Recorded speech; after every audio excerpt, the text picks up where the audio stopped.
Hello! It is January 19th and I'm here to make a video a day late. Let's try to do this. Point number one. This week I quit diet soda. Very exciting. I did it slowly over time, but mostly since the new year, so it's been like 3 weeks. But this last week I have had no diet soda, so I'm very excited about that. It's such a small accomplishment, but it feels wonderful, you know. There's just one small accomplishment after another is the fuel to propel me forward to keep doing small accomplishments, and that's what it's all about. So why would I want to quit diet soda? Some people ask this. I mean, the primary reason is that it's just filled with nothing. It's not empty calories, it's empty chemicals. There's no calories in a diet soda, but there are gobs and gobs of aspartame and syrup and coloring, and why? I mean, I'm drinking it just because it kind of tastes nice.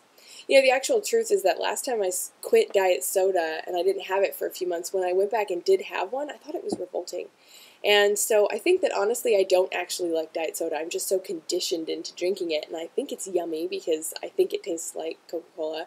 But if you go and have a Coca-Cola after having a Diet Coke, they don't taste the same. I don't know how I came to love diet soda, but it ends here. I'm done with it. I'm not buying another one. I'm not keeping it in the house. No way.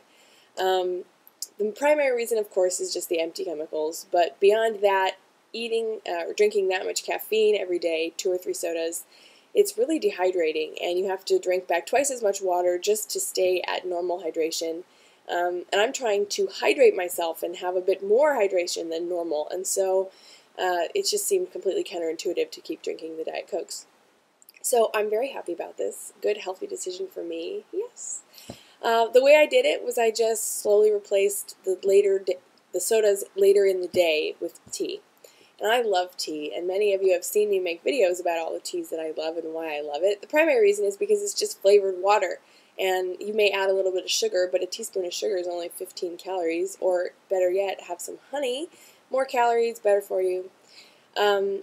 But it's just wonderful because it's a great way to keep up with your hydration. A lot of people track hydration when they're losing weight, as you should, and tea is a wonderful way to do that.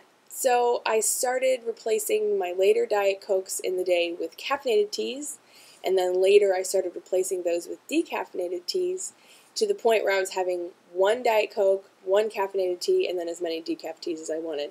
Now I'm down to 1 caffeinated tea, which replaces the first Diet Coke of the day, the last one I was having, with a caffeinated drink, which is fine. 1 caffeinated drink a day is not so bad. And then beyond that, it's all decaf and just water. And I'm feeling great. So, yahoo! And that's one small accomplishment on the long list of ways I want to be healthy. Get diet soda out of my life. Gone. I hope some of you have done some similar things. Maybe you've given up energy drinks or coffee. There was a great discussion on the Facebook fan page about giving up Red Bull. And we were talking about the baby steps and how to slowly eliminate a caffeinated drink or an addictive drink from your life, and why you might want to do that for health reasons, and then how you can replace it with water and tea and other clever things. So if you're interested, you can go scroll down a bit on the Facebook fan page and read that discussion about Red Bull. And yeah, that's all I have to say. I do want to let you know that I'm going to be working on another part of my healthy lifestyle change this coming week, and that is to work on snacking. It's my worst problem, as I'm sure we all have them, and I keep using the excuse to myself that, like, oh, a little bit won't hurt, a little bit won't hurt, but every day I'm finding myself within healthy limits and within caloric limits up until the last couple hours of the day, and then all of a sudden it goes way downhill, and I end up the day not healthy, not under calories. I don't know what's wrong. It's that late night bug to just like nom instead of doing something productive with myself. So I'm going to be working on that. And some of you may remember I don't remember. It might have been last fall. I was talking, no, not last fall, the fall before. Oh my gosh, let's pretend I didn't refer to that. A long time ago, I was talking about something I was doing where I was replacing the beginnings of my meals with raw foods. And I made it a rule that if I was hungry enough to snack, it meant I was hungry enough to eat fresh food, either fruit or vegetables. And I kept this rule, and it really, really helped with my snacking, and I want to reintroduce it into my life. So starting now, this is my guideline.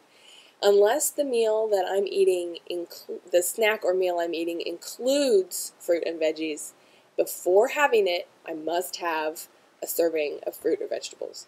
So with breakfast, I eat fruit. I don't need to do anything before that. That's fine. With lunch, I eat lots of veggies, so that's fine. I don't need to do anything about that. But in the evening, if I want chips and salsa, it can't just be because I want chips and salsa. I have to be so hungry that I'm willing to go cut up a bunch of carrot sticks first, and then if I'm still hungry after the pile of carrot sticks, then I can have chips and salsa. It's a perfect plan because it makes you eat a lot of healthy food, and usually by the time I'm done with the pile of vegetables, I'm not hungry enough for the snack. And so then in the evening, if I want to have some chocolate, I better be hungry enough to have some blueberries and raspberries first, because otherwise I can't have the chocolate. And usually after a huge handful of sweet, juicy fruit, I don't need the chocolate. I just think, nah, I'll have it tomorrow. So this is my plan. Now that we've got diet soda out of the way, I am still eating pretty healthy the first couple meals of the day, but I have got to do something about the last part of the day. And this includes dinner, but I'm not putting too big a goal on myself. Dinner can still just be whatever, as long as my snacking is following those guidelines. And then after a couple of weeks, I'll probably come back on here and tell you guys that I'm now going to be putting forth a concerted effort to having healthy dinners. The problem is that breakfast is sort of effortless and lunch is pretty easy, but dinner requires a lot more effort, and it's really just laziness. But I have to tackle my laziness one small battle at a time, so here we are. I hope you guys are doing well. Have you given up anything recently? Have you had some tiny, mini, non-scale victory that has brought you great feelings of joy and elation? I hope so, because those small goals are really, really what push you forward to wanting to accomplish more small goals. So that's it. I actually got through this video. Yes! Okay, I'll see you guys next week.